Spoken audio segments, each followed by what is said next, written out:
कार्तिक मास की कथा करती भव से पार 30वां अध्याय पढ़ूं हुई हरि कृपा अपार। जय श्री कृष्णा। प्यारे भक्तगणों, आज हम कार्तिक मास कथा महात्म्य का 30वां अध्याय सुनेंगे।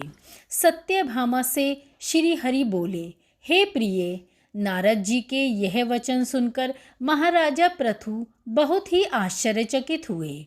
अंत में उन्होंने नारद जी का पूजन करके उनको विदा किया। इसीलिए माघ, कार्तिक और एकादशी यह 3 व्रत मुझे अत्यधिक प्रिय हैं।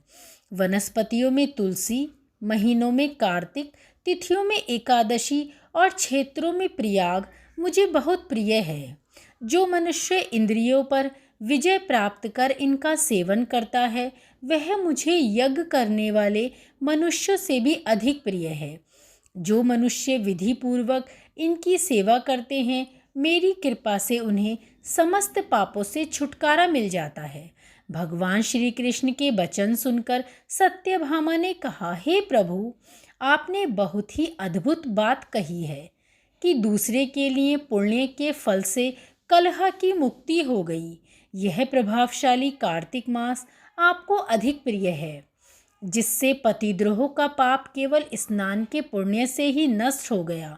दूसरे मनुष्य द्वारा किया हुआ पुण्य उसके देने के लिए किस प्रकार मिल जाता है, यह आप मुझे बताने की कृपा करें। श्री कृष्ण भगवान बोले, प्रिय, जिस कर्म द्वारा बिना दिया हुआ पुण्य और पाप मिलता है, उसे ध्यान पूर्वक सुनो। सतयुग में देश, ग्राम तथा कुलों को दिया पुण्य या पाप मिलता था, किंतु कलयुग में केवल कर्ता को ही पाप तथा पुण्य का फल भोगना पड़ता है।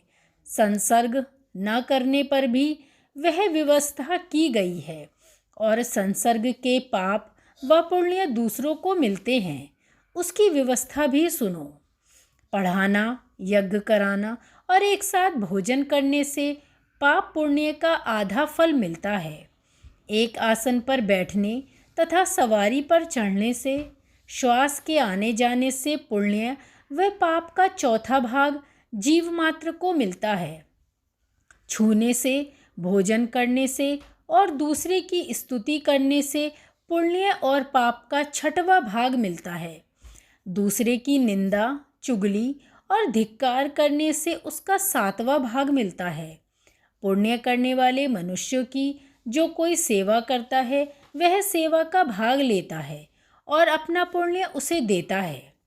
नौकर और शिष्य के अतिरिक्त जो मनुष्य दूसरे से सेवा करवाकर उसे पैसे नहीं देता, वह सेवक उसके पुण्य का भागी होता है। जो व्यक्ति पंक्ति में बैठे हुए भोजन करने वालों की पत्तल लांघता है, वह उसे, जिसकी पत्तल उसने लांघी है, अपने पुण्य का 6वां भाग देता है। स्नान तथा ध्यान आदि करते हुए मनुष्य से जो व्यक्ति बातचीत करता है या उसे छूता है, वह उसके पुण्य का 6वां भाग दे डालता है। जो मनुष्य धर्म के कार्य के लिए दूसरों से धन मांगता है, वह पुण्य का भागी होता है। ठीक उसी प्रकार जिस प्रकार की दान करने वाला पुण्य का भागी होता है। जो मनुष्य धर्म का उपदेश करता है और उसके बाद सुनने वाले से याचना करता है, वह अपने पुण्य का 6वां भाग उसे दे देता है। जो मनुष्य दूसरों का धन चुराकर उससे धर्म करता है, वह चोरी का फल भोगता है और शीघ्र ही निर्धन हो जाता है। और जिसका धन चुराता है, वह पुण्य का भागी होता है। बिना ऋण उतारे जो मनुष्य मृत्यु को प्राप्त होता है, उनको ऋण देने वाले सज्जन पुरुष पुण्य के भागी होते हैं। शिक्षा देने वाला, सलाह देने वाला, सामग्री को जुटाने वाला, प्रेरणा देने वाला, यह पाप और पुण्य के 6ठे भाग को प्राप्त होते हैं। राजा प्रजा के पाप पुण्य के षष्ठांग का भोगी होता है। गुरु शिष्यों का, पति पत्नी का, पिता पुत्र का, स्त्री पति के लिए पुण्य का 6ठा भाग पाती है। पति को प्रसन्न करने वाली आज्ञाकारी स्त्री पति के लिए पुण्य का आधा भाग ले लेती है। जो पुण्य आत्मा पराये लोगों को दान करते हैं, वह उनके पुण्य का छठा भाग प्राप्त करते हैं।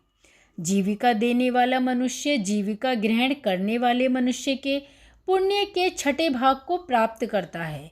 इस प्रकार दूसरों के लिए पुण्य अथवा पाप बिना दिए भी दूसरों को मिल सकते हैं, किंतु यह नियम जो कि मैंने बतलाए हैं ये कलयुग में लागू नहीं होते। कलयुग में तो एकमात्र कर्ता को ही अपने पाप और पुण्य भोगने पड़ते हैं। इस संबंध में एक बड़ा पुराना इतिहास है जो कि पवित्र भी है और बुद्धि प्रदान करने वाला कहा जाता है। उस इतिहास को हम 31वें अध्याय में सुनेंगे। तुम 31वें अध्याय को ध्यान पूर्वक सुनना।